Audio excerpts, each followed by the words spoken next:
Good morning, everybody, and welcome back to our Amud Yomi Shiur.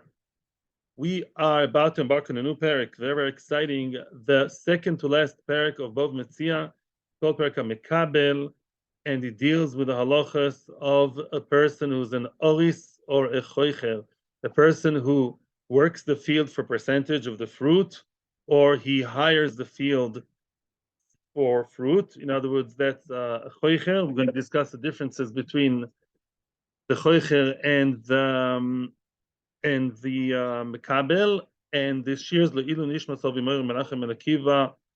And welcome to everybody here in Avos Shalom. Welcome to people that watch us in YouTube, Torah Anytime, and Kol HaLashon. I think we can actually start. By the way, before we begin, I want to let you know that we should be finishing the Masechta around Rosh Hashanah time, Be'ezras Hashem, a bit later than that, and then we start Maseches Makkos. Okay, we're all getting excited for that. Says the Mishnah, a person accepted the field from his friend. What does it mean accepted the field? It means that the person, the worker, works like an aris. What's an aris or an oris? It's called in English a sharecropper. That's a person who works the field. He toils the earth for a percentage. In other words, usually he takes the lower cut. In other words, the field belongs to, let's say, Reuven, Shimon, the worker. If he's an oris, a mekabel, he would get a half, a third, or a quarter, depends what's accepted, what the agreement was. Now the question is, what kind of work is expected from the oris when he gets the field to work the field? Now, before we continue, Rashi does point out that mekabel over here, as opposed to in other sources, mekabel can also tolerate the translation of chachirus. What's chachirus? Chachirus is a person who also works the field, same thing, but instead of giving percentage, basically the way the halacha defines the mekabel asot in the halacha today in Shulchan Aruch is a person who pays his rent through fruit. Yeah, just like you rent an apartment in certain places in Yerushalayim, you want to live in a shoebox, you have to pay 12,000 shekels a month. Very nice, 12,000 shekels. So too, you want to work the field. Very nice. So whether you work the field or you don't, yeah, in other words, whether the field yields X amount or Y amount does make a difference. You, as a choicher, you have to always provide the owner with X amount for fruit per year, or the monetary value maybe, if it doesn't make enough. That's the chochir. The mekabel, the classical mekabel, oris, as we said, is percentage, half, third, quarter, whatever that is. Now, what is the work that's involved in working the field? Mokum shenagu liktzor yiktzor. Lakor yakor. There are two ways how to, and I'll speak very childishly, there are two ways how to get rid of the stuff, the wheat, the barley that grew in the field. What's the normal way? Kotzir, ktsira, to harvest, right, to reap, take the sickle. Nowadays are more modern ways, drive with a combine, or take a sickle and what? And cut it, and then some of the stuff stays in the ground, right? That's one way. Lakor, what's lakor? To pull out, to eradicate, to pull out. If the accepted thing in that area where they live is to pull out, then the oris has to pull out. What's the chiddush? We're going to see that in the Gemara. Yeah, there are pros and cons to either cutting and leaving some in the ground, or pulling out and not leaving anything in the ground at all. That also has its pros and cons. And whatever the accepted thing is, the other party has to accept, which means, let's say the oris, 1 second, please, 1 second. Let's say the Baal Habais wants him to cut, and the oris says, no, I want to actually pull out. It works better for me. And we're going to see the reasons. Depends what Puk Chazima Amadovar, as the Gemara says in Brochas Memhei. Look what people do. What's Minhag Medina? Minhag Medina is what's accepted. We're not discussing Namat Nesanim, Yosef. No. There's obviously the need to give the anim. Like a sharecropper is the chiyuv on the Baal Habais, and the always follows the Baal Habais. Yeah, obviously, but that's not discussed right now. Akol K'minhag Medina. By the way, where else did we see the word Akol K'minhag Medina recently? Medina, beginning of which Perek? Akol K'minhag Medina. Yeah. So it recently, the agreement between the Baal Habais and the workers about food. Lunch, sweets, right? If it's normal for Baal Habais to give lunch, he has to give lunch. If it's not accepted for him to give them lunch and he doesn't, or even sweets and treats, depends if Baal Habais gives them We follow Minhag Medina. We start at the very beginning of also Bava Basra, the thickness of the wall, right? They have shutrim and they want to build the wall between them, or they have to because of Hezekiah. Then we say the width, the thickness, the quality of the wall is Lafi Minhag Medina. We're going to discuss it more later. Now, continues the Mishnah. Keshem shecholkin betvua, kach cholkin beteven ubekash. Just like they share and they split the tvua, the wheat, the barley, the spelt, the rye, you name it, the rice, the quinoa, whatever they split, let's say the guy gets a third, the worker. So too, they get what? They also split with teven and kash. And they're tempted to just say hay and straw. It's really not simple.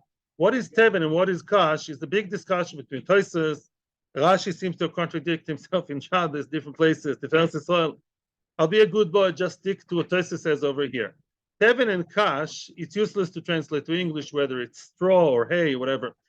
Teven, according to Tosfos, is what we may call straw, is the refuse, the part that is inedible for human beings on the actual stalk itself, yeah, in the top of it, around it. That's called teven, right? And that is something that's edible for animals, yeah? Kash is what stays in the ground. In other words, when you cut and you harvest, you don't uproot. When you harvest, you cut the, whatever that is, the cereals, then the stuff that stays in the ground and can actually be a good fertilizer, according to Tosfos, that's called kash. Rashi seems to allude to that here too. So teven and kash are both usable. Teven is something animals can eat. Kash is what stays underneath, and that's something that can potentially be a good fertilizer. It stays in the ground where it naturally grew all the time, and it just stays there. So that's kash according to Tosfos. Life is simple when you follow one Rishon, and both teven and kash they share them too because they're valuable. Of course, the grains themselves are much more valuable, but the teven and the kash are also accepted to divide. You don't just say it's nothing, it's not important enough. It is important. And if you promised your whoever, your worker, your olis, a third or a quarter in the share in the business, not just the fruit, you also have to give him the stubbles. By the way, Rashi and Tosfos use the new places the word is stobla, which I think is like stubble. Just like you have stubble of the ground. Like stubble, the end, like the end of the hair, right? Stubble. So the stubble of the ground is basically the leftover, hay or straw. That's called stubble. Now, it's not the stubble you think about, but it's also a translation. Now, keshem shecholkin beyain. What about if they have a vineyard? Yeah, we're towards the end of the Mishnah. Keshem shecholkin beyain, just like they have to split within the wine. Yeah, the oris gets his part and the balabais. Kacholkin, so too they have to share bezmoiros ubekanim. They also share the zmoiros. Zmoiros are the twigs, the branches of the geffen. Some of the branches don't regrow, and they're very good for, fire, firewood or other things. You share them too. You split them too. Ubekonim. Konim are not rubbish. Konim are basically the staves that are there to stabilize the vineyard. Anybody who saw a vineyard, vine cannot just grow on the ground, right? It has to be lifted. You see it in California, you see it in Eretz Yisrael too. Yeah, they have those sticks, and those sticks also they share them. They share them between them. The oris takes this percentage, and Balbais gets the majority. The shnem is sapkin esakonim. Oh, there's another discussion. Up until now, we spoke about splitting the loot, the booty. The question is, what about the investment? Maybe Mr. Oris also has to invest part of the field. So here the Mishnah says, yes, both people, both the Balabais and the Oris, both have to invest and provide. What's Mesapkin? They provide the Konim. They provide the sticks, and therefore they share the sticks also when they go home at the end of the agreement. Says the Gemara. Tana says in the Braisa, Mokim shenahagu liktzor eno rashai lakoir. In a place where it's accepted to cut the cereals, the wheat, the barley, the grains, you're supposed to cut and not pull out. Lakoir eno rashai liktzor. But if it's accepted to pull it out of the ground, the whole thing together, leaving like a hole in the ground, you're not allowed to cut it. Mr. Olis, worker, is not allowed to cut through and leave a bit in the bottom. The shnei me'akbin zelze, and on top of that we say, we don't know what the chiddush is, both can be me'akiv on each other. Each one can stick to his, stick his feet in the ground and say, no, I'm interested in doing it by Minhag Medina, and you cannot force me to do it the way that is not accepted in Medina. In other words, if I follow Miniga Medina, if I follow Miniga Mokum, either cutting or pulling out, the Miniga Medina always wins. Now the Gemara is going to elaborate on that. Liktzor eino rasher lako. The Gemara is about to do now is very interesting. Is going to the very technical Balabatisha Svarus reasons why cutting could be better for either Balabais or worker, and why pulling out could also be good for either. Now that the Gemara is, going through a great length to explain why it would be better for either side to either cut or pull out. And all this is in Shulchan Aruch. Liktzor eno rasher lakoil. Why would that be? Why would Baal Habayis say, I prefer cutting and leaving some in the bottom rather than pulling out? Why? Why would that be a good reason for him? Hi Omar, because he says, and that's Baal Habayis, Ba'ina de titban li aroi, I want my land to be tevenized, which means just like the cash usually does the job of water fertilizing, if the cash stays in the ground, then the ground is naturally fertilized by those, but that film, but that straw that's in the ground. And I want that. I'm the Balabais. I think further than you, the Oris. You just want your money now. So I want my land to be naturally fertilized all the time. So leave it there. The High Omar Loy Matzina. A reason why it's very confusing here. Now he's not arguing now why he wants to pull out. Now that's another case. Let's say there's another case in which the Oris says, I prefer cutting and not pulling out. Let's say it's the other way around. Let's say Balabais says, I want you to pull out. And the Oris says, no, I don't want to pull out. I want to cut. You know why? Loy Matzina. Loy Matzina means I can't. Doesn't believe in, yes, you can. I can't. It's too hard. It's much easier to cut. Just take a sickle. In modern world, it's much easier. Take, some machine, shave it off. It's much easier than pulling out. It's too hard for me. So there are svars lechan why cutting would be better. Either Balabai sometimes prefers cutting because he wants the stubbles to stay in the ground. Sometimes Mr. Worker wants to cut because it's just easier. So who wins? Who wins the case? The one that has Medina, on his side, not Medina, but the Minhag Mokum, the local Minhag, that he's the one who's gonna win the case. Now the other way around. Later, there's another argument. The one party prefers to pull out, and it's accepted to pull out. Then the one who says pull them out and eradicate them is going to be the winning side, and you're not allowed to cut them, whoever's side. By the way, of course, the work is done by the workers, not the Balabais. Balabais sits in his air-conditioned office. The idea is, does the worker do what he wants, or does the worker have to do what Balabais wants? And that's always backed by Minhag Medina. Now, lakor en rasha liktor. Why would people prefer to pull out? Why would that be a logical reason? Hi, Omar. Let's go for person number one. That is the owner. The owner says, "Ba'ina de tinoker aroi." I'm not interested now in what Rashi says in the land being fertilized. Next year, I'm building a train station here. I don't know, a petrol station. And what tinoker? I want my land to be clean. All I care about right now, I became Swiss. All I care about is this should be super clean. I don't want any stubble schmubbles. I want this to be crystal clear. Everything pulled out, everything clean. That's what I want. I'm the Balabais, and that's a logical reason. And that's what most other people do. So I want Tinoker Aroi, the high Omar. Why would be a reason for him, the worker, sometimes to, in other cases, why would the worker prefer to actually pull out? He says, Ba'ina Tivna, I want the teven for my animals. Yeah, I want my animals. It's a waste. Why should I leave them on the ground? You want me to cut them and leave them in your ground to fertilize? I have my own animals. I have my cows and my sheep at home. I want to feed them the teven. So therefore, I want to cut and pull out everything. So now, okay, so which party is right? The party that behaves normal, the party that supports what the Medina does, that's a winning side. Now we quote the second part of the Brisa.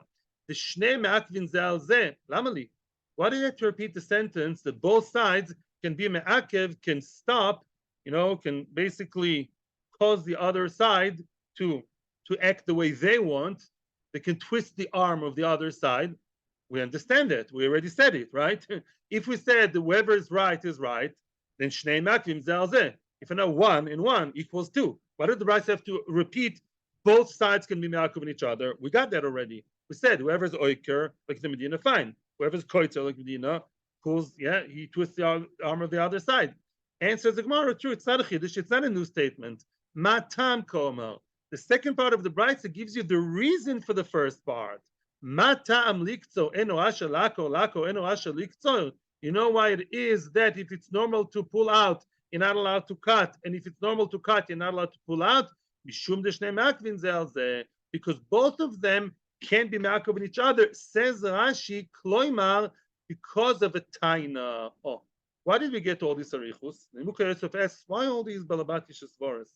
So I saw the Meforshim explain, it comes to tell you that a minhag has to be a good minhag with a good reason. As we all know, sometimes you have what we call oilam goilim.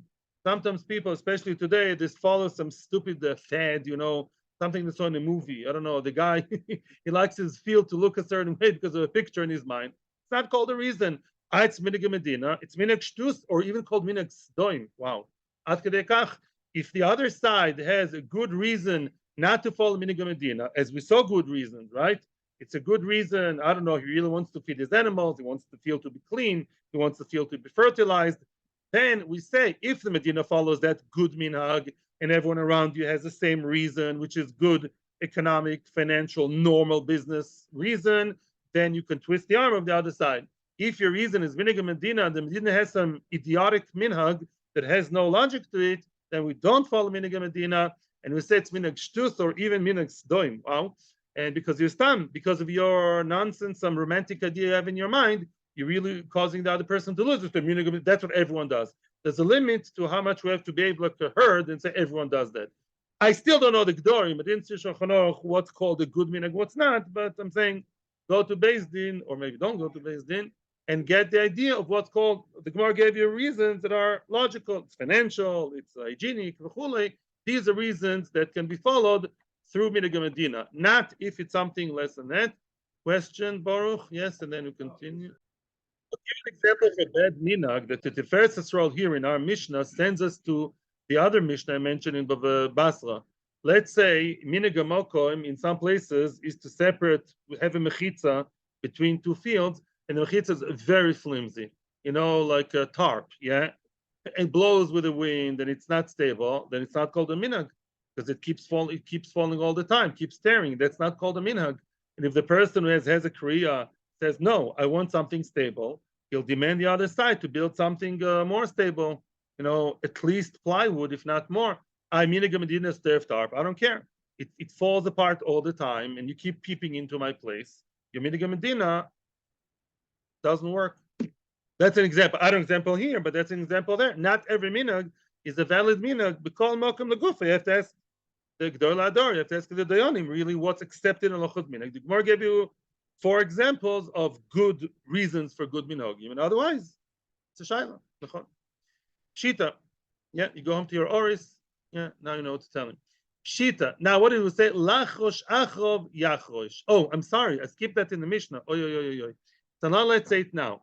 The Mishnah said that if the minhag is to plow after the kotzil, after they already cut the harvest, the wheat, the barley, the whatever, then there's a minhag sometimes to plow the land again after the process is over, not as preparation for the next chorish, but to finish off this charisha, this process, that cycle, you plow the land. Why would you plow the land? Because as we know, many times there are bad weeds, right? And instead of the bad weeds growing up, and then you'll have to weed them, which is just extra work, sometimes they would actually turn over. What happens when you plow? You turn everything around, you turn it over, right? All the furrows, everything's turned over, including the roots of the bad weeds, right? That's preventative that the weeds are not going to grow. So if you have a place where charisha to prevent the bad weeds from growing actually applies, is mechuyev to do that. If that's normal part of the field work, Mr. Aris has to do that and work the field, including the post charisha. Frag the Gemara, your question would be pshita, of course. If that's accepted minhag, and that's a very good minhag, right? To stop the bad weeds from growing, to uproot them right from the start, then obviously if everyone does that, of course my dear Oris has to do that too. Why does Mishnah have to mention it? Answers Gemara loy, tzricha. We do need to mention it. The asra deloy menakshi. Oh, what's the normal way to deal with weeds? Nikush. Nikush. Learn Shabbos. What's nikush? To weed. Pull out the bad weeds. Yeah. To take out the weeds. Let's say that place where these people live in the Mishnah is a place where it's not accepted to weed the weeds out. It's not accepted to weed it out. That's not the done deal. Yeah. The ozal ihu venokish. Came Mr. Oris, and he was extra good. While everything was still growing, not after the kotzil, while everything was growing, he saw the weeds. Most people don't weed them out, and he did. What a good boy. He started pulling it out, which is more work than other people tend to do, not the other Arisim, they don't do that. Mal de Tema, what could claim and say, Omerle, now the Oris can come to him at the end of the cycle and say, Hayden Akishna, you know why I was so good and I pulled out the weeds? The Adaita Deloy Karivna lo. I did that then, so if Maise b'machshava techila, so now I don't have to plow. In other words, my weeding was there, although, says Rashi, some bad roots may still stay. Some bad roots and some bad weeds may still stay. But he said, I did it already. I did it my way. I did the pulling out the weeding. Then, in order that now I can go with my family to Ben Hazmani vacation, I don't have now at the end of the cycle to start plowing again. True that there are still some bad weeds, but hey, I did more than the other Arisim. I worked extra then in order not to work now. Kamash Malano, says the Mishnah, it doesn't work like that, Mr. Oris boy. No. The boy he should have said it outright. In other words, when you do something extra nice, very nice, we'll give you a medal, we'll give you a sweetie. But Lamaisa, yeah, you didn't specify and say, you never said, I'm pulling the bad weeds now, so in order not to do the normal thing. In other words, you have a worker who's supposed to do ABC, you have a secretary. She's supposed to do ABCD, and she does G. She does something else. She can't come to you later and say, I'm doing G, which is extra voluntary work, and not doing the basic thing, right?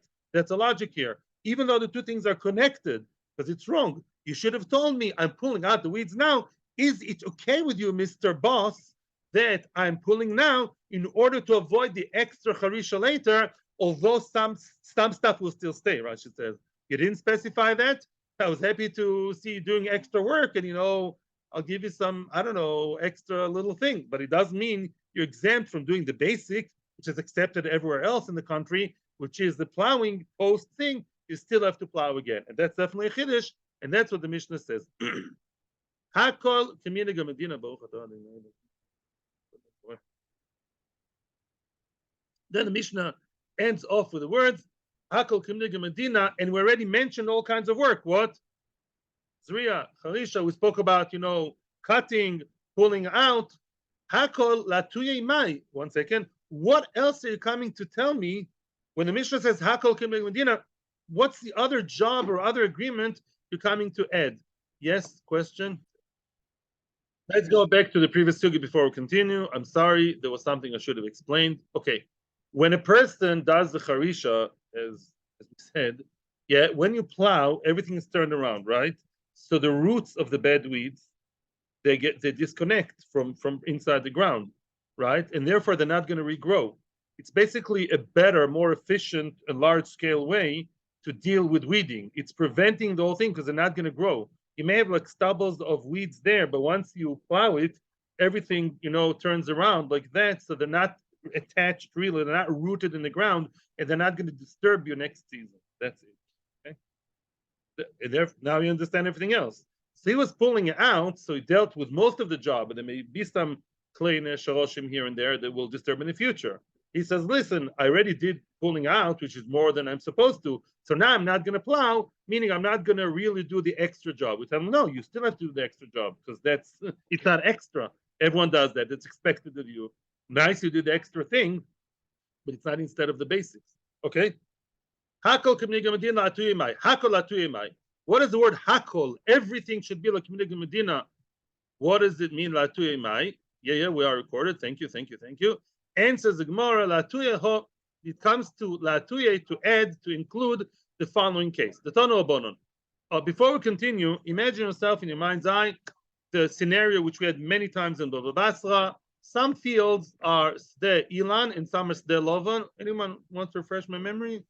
Sde Lovan is wheat, barley, still over the white field. White field is not a place in America. Well, not in this context. White field over here means what? Means a field where you have cereals growing, cereals, yeah, barley, wheat, whatever you want, yeah. Now, when you have sdelovan, many times in the sdelovan, you have a few trees growing here and there, right? Imagine yourself like a wheat field, right? And in the wheat field, you have a few trees of whatever, te'ina, tamarim, gfanim, whatever. You have some things, yeah, not gfanim actually. That's line. Yeah, you have some trees growing here and there. In the middle of the sdelovan, you have a few ilan, a few trees growing there. So far, so good. And who works in the field? Mr. Always, he's going to get a nice percentage, all nice hunky dory. Now, Malcolm Shenagu lehaskir ilonos al gabi karka maskirin, which means, let's say the Oris, it's accepted in that Medina that besides or part of his percentage or salary, he's supposed to get, let's say, a third, yeah, of what? The wheat, yeah. He also gets, and it's in the contract, it's accepted as a proper part of the agreement. He also gets, let's say, a third of the dates, even though he did not work on them. Yeah, the dates don't need as much work, but that's part of the salary. Yeah, in other words, maybe he'll get a little bit less of the wheat and more of that. Lamaisa, he's supposed to get part of his salary is to get some of the stuff, the fruit that grow on the fruit tree, and that's accepted. All very nice. So if it's accepted to do that, then you should do that. Okay. If there's a place where you're not supposed to touch the fruit of the tree, excuse me, there the accepted thing is you work for the wheat, you get the wheat. You want to get the candies on the tree, that's a separate story. So that should be the agreement also between them, and you can't force him to do the other way. Now, Frag the Gemara, the obvious question is, Pshita, Mokim Shenagul Askir Maskirin, Pshita, of course, what's the Chiddush? Again, what are you coming to tell me? If every Tom, Dick, and Harry, they have the agreement of what? A third in the chita and a third of the dates, he gets a third in the dates. Well, why not? What's wrong? Obviously. Answers the Gemara, Loi, Tzricha. We do need to mention that. Why? Because, listen to this, the Kula Alma, let's say you have a place in which, what's the Kula Alma? Everybody else, what do? Yahavi bet tilta. In other words, it's very confusing the words here. They give the land, meaning I'm the balabais, let's say, I'm looking for an oris. Now, most balabatim like me, they give the land for you to work with, and they give in order to get back only a third of the produce. The oris keeps 2/3, and I, the owner of the field, gets a third. That's the normal accepted thing everywhere else in the region. The balabais only receives a third. The Ozal Ihu comes, our particular balabais in the Brisa with the fruit tree there. He went, Ozal Ihu, what's Ozal Ihu? Went he. The Yahweh Beriva, he's such a tzaddik. You know what he did? He said, no, I'm giving you the field to work, and I'll take for myself only a quarter. I'm taking less for myself. Everyone else is taking for themselves a third, balabais. I'm so nice, I'm taking for myself significantly less. Only a quarter, yeah, not 33.33%. I'm taking only 25% for myself. Then what? Ma'al one could argue and say, the Omarle, there's no such thing as free lunch, right? Comes Balabais at the end of the corner, the end of the story, is going to corner the oris and say, Hi, the Batzrilach. You know why I gave you, I Batzrilach, I took less. It's very confusing. I gave you, and Batzri, I took less for myself, and he gave you more. You know, I took myself so less than others. You know why it was so nice? I had in mind not to give you in the fruit trees.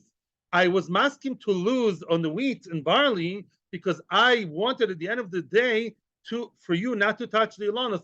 I love the dates and the pomegranates that grow there. Don't touch them. So I took myself less and gave you more, because in my mind, that was in order to balance and not give you from the fruit.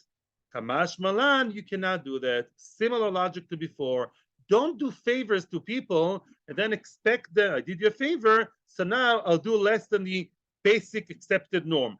Kamash Malan, he should have explained to him and mefarish and specify at the beginning. When the agreement was done, yeah, he should have told him, listen, I'm giving you less, I'm giving you more and taking less for myself, only a quarter to myself, another third for myself, because I want to balance it by you not taking the fruit, and the fruit will be, untouchable, only they'll be for me. And that has to be mentioned because everybody else takes the fruit. The Ori started working, being sure what? That he has a very, very nice balabais. Nobody said otherwise. He worked the field for more money. Hey, darling, you called home. Wow, I got such an amazing job, more pay than everybody else around. And why should I think otherwise about the fruit? Everyone gets from the fruit, myself included. I was not supposed to guess as an oris. I'm playing guesswork here, but that's a chiddush. One could say otherwise, of course. Kamash know that the balabais should take less because that was the agreement, and also give him from the fruit. Now, with all due respect, let's Tosis ask the question. Yeah, we're not saying Tosis inside, but the Tosis asks the question. You see over here that the balabais actually gets less than the oris. Did you notice that? Balabais only receives a third or a quarter, and the oris gets 3/4 or 2/3. So Tosis says most places you see the other way around. Yeah, I mean when you see oris, it's always like a repeating mantra. The oris is lemechtos lishma via. Says Tosis, the oris here, the oris gave the kernels. The oris is the one who invested and brought from home. He bought his own money. He bought the grains. So obviously he's supposed to get more because he invested more. That's why he's supposed to be getting the lion's share and not the other way around. But if the oris did not provide the grains from balabais, then balabais gets the majority. Yep. Okay. Welcome. That's the second part of the brisa. Let's say there's a place in which the trees are untouched. They're not maskir, but maskir doesn't mean to rent. Maskir here means to give sechar. In a place where your salary, so to speak, your percentage is not given from the fruit of the tree, then this guy too, whichever new pair of oris balabai start their work relationship, so too they should not, unless both sides agree, no one can force the other to take from the tree because it's not accepted. Shita, what's the chiddush? If it's not accepted, then mechitesi, one side can force the other. We know already the Midiga Medina, runs the show. Answers the Gemara, exactly the same answer, now the other way around. A mirror image of the previous answer. Lo tzricha. The kula alma mekabli beriva. Oh, now that's the other way around. All arisim mekabel. Who's mekabel? The oris. He accepted the ground. He accepted the job. Okay, I accept the job. I will tomorrow roll up my sleeves, start working and most people do that for a quarter. They give balabais in return. They give him a quarter.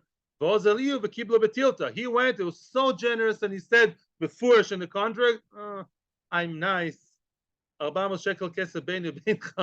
did he say? No, I accepted it. I'll give you a third. I'm not giving you a quarter. I'm as the oris giving you balabais, leaving you from your own land, not a quarter, but a third, nicer than everybody else. Very nice. Everyone's smiling so happily. One could claim and say, Omerle, lach. Comes the end of the story, comes share, splitting time, when they come to split the jackpot at the end of the game. And what? Lach. I gave you more, says the oris to balabais. Adaita de avet libilonos. I did that. I gave you more because I had in mind that you should give me from the trees. Nobody else does what I want. Nobody else does. Nobody else gets as much as you did.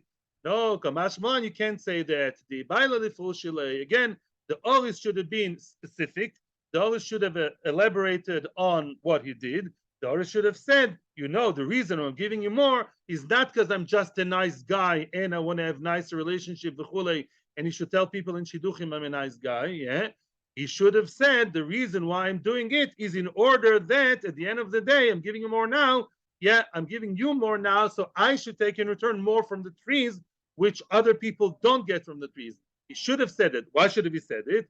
Because to take from the trees is a whole new idea. Nobody in their region takes from the tree, right? For the oris. You want to take from the tree, in return of that, you're connecting the dots in a way that I, the balabais, wouldn't have imagined, would have guessed. And therefore, you should have said it, and that's a chiddush. Kishem shecholkin betvua, kacholkin beteven ubekash. Yes, says the Mishnah.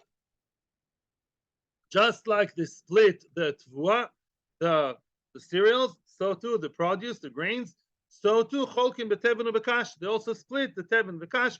According to Tosfos, let's just stay with Tosfos. Teven is the upper part of the hay, the straw, and kash is the bottom part that stays in the ground. They both are valuable. This is to feed the animals. This is to, or also maybe to feed the animals, also to fertilize the ground. They're both good stuff. Now, Omar of Yosef, in Bavel, there's a minhag, says of Yosef, the lo yahivi tivna la'arisa. In Bavel, the accepted minhag is not to give the teven to the oris. They don't give the teven to the worker. That's accepted minhag. Frag the Gemara, lemai nafkamina. Why? Who cares? You may ask, who cares? What do you mean, who cares? It's a big nafkamina, right? The Gemara, the way I understand the Gemara, the question of the Gemara is that the question is, we know the accepted minhag without Rav Yosef. Rav Yosef is not a financial newspaper, Chas v'shalom. Rav Yosef is an Amoira, right? What does the rest of you have to tell me in reality? I can check it myself, right? Go to Bovril, ask around, ask for, what's going on, what's the market like, do people give the teven, don't give the teven? Why did the Heilige Rav Yosef have to be matriach himself and tell me that reality? Yeah, it's not the tone. Answers the Gemara, the inish the yoiv, if we see someone that does give the teven to the oris, maybe that's a new trend. Maybe I have to be choishish and say, well, some people, they do give the teven to the oris in Bovel. Comes of Yosef and tells me, Ein Yofahu is giving him like an extra. What's Ein Yofa? Kol Noisen by Yofa Noisen. Kol Moicher is a Machloikis. Kol Noisen by Yofa Noisen. Bava Basra. You give a gift, we assume you also give the wrapper. You give the gift, you mistama give more. Remember the stories of Bava Basra? If somebody gives you a well in the middle of his field, mistama also gave you the path to go to the well. If I sell you a well in the middle of my field, you come the morning after, I say, you got the well. But who says you have the access to the well? It's not in the contract. So according to Mechloikes Tanoim, some Tanoim says, Kol moicher, ba'in ro moicher. You bought the thing. No. It doesn't go necessarily automatically the access road. The access road you have to pay for separately. It's a Mechloikes. Kol noisen, the whole idea is a matana, give someone a gift, wedding gift. What's a wedding gift to a young couple? A well in the middle of the field. It's a nice wedding gift, yeah? So of course you give them the access road too.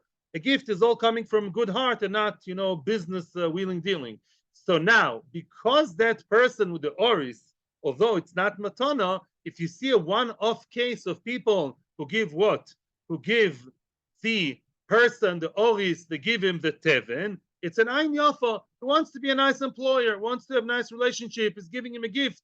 We do not learn from that minority. We don't learn the norm from them to say, from now I can learn from the other guy and be mechayev you to give me the teven. Imagine yourself the following story. You have a balabais and an oris, and balabais says, I'm not giving the teven. And the oris says, what? I'm expecting the teven. I deserve teven. My animals are starving. I want the teven.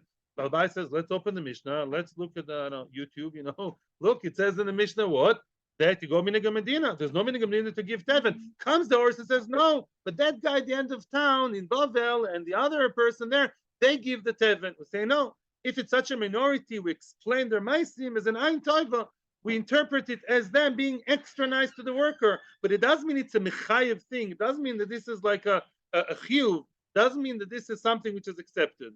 The Yomi says I don't understand this Gemara, and I have to see more of the Rishonim here because you don't follow the miut anyways. I don't know. We have to come on to the spur of Ein Yofa.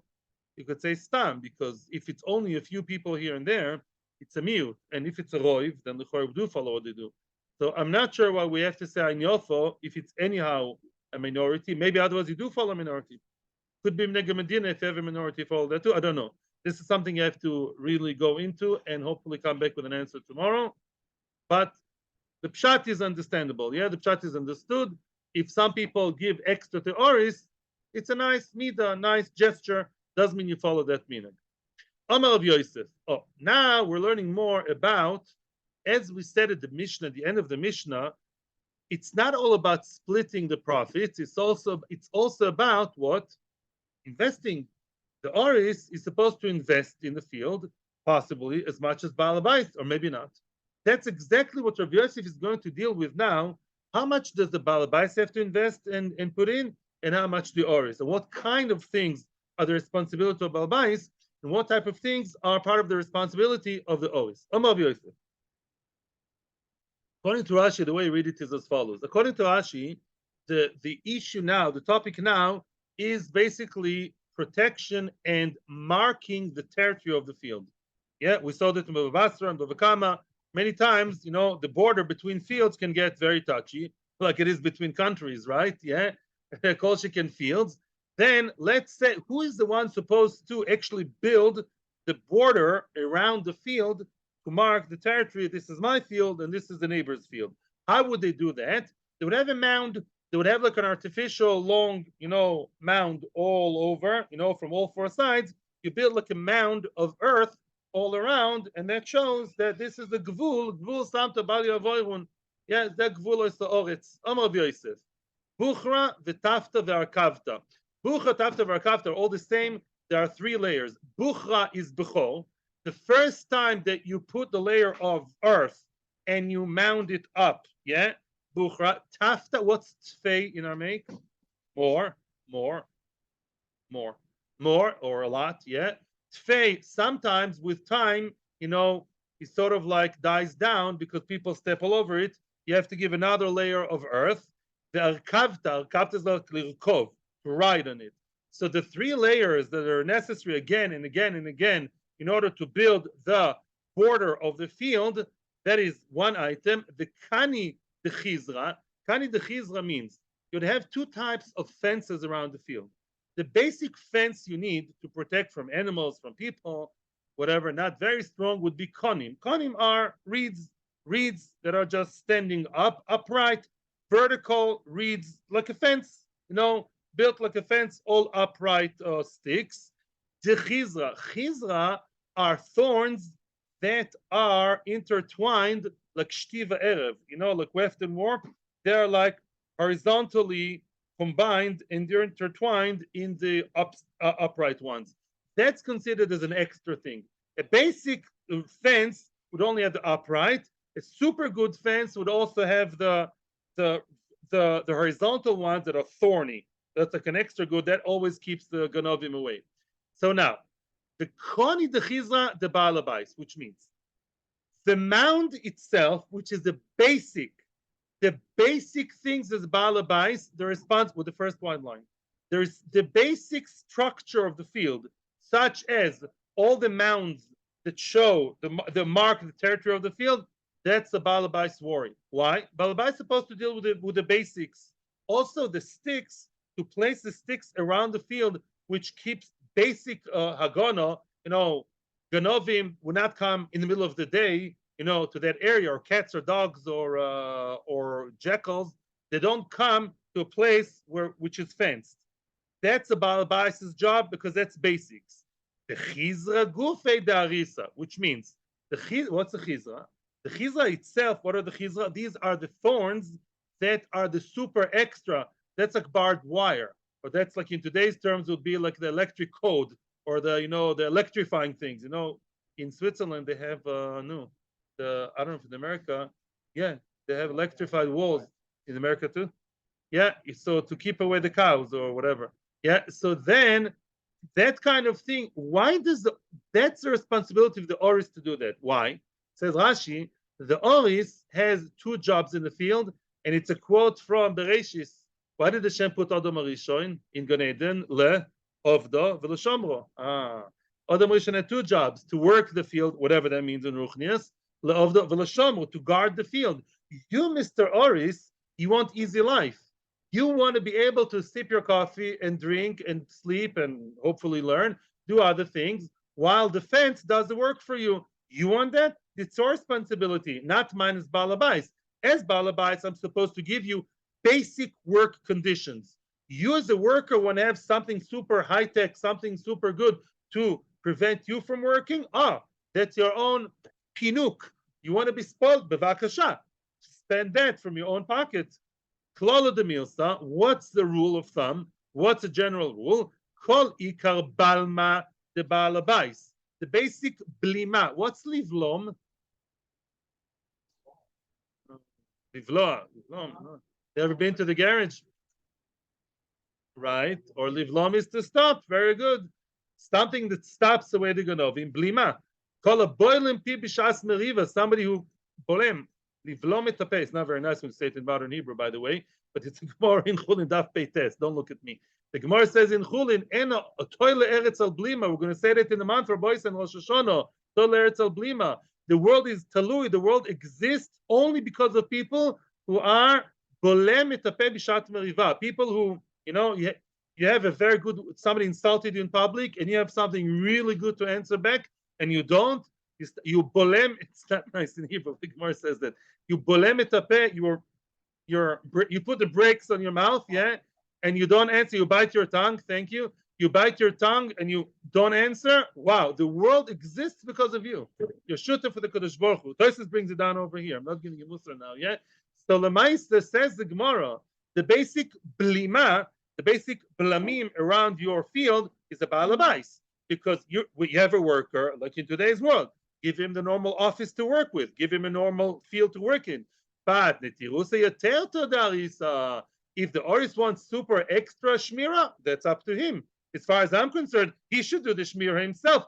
He wants that easy life, and he wants to, sleep in the butkala over there while the ganavim are not coming. So he wants to have a super duper security system. Great, let him do that.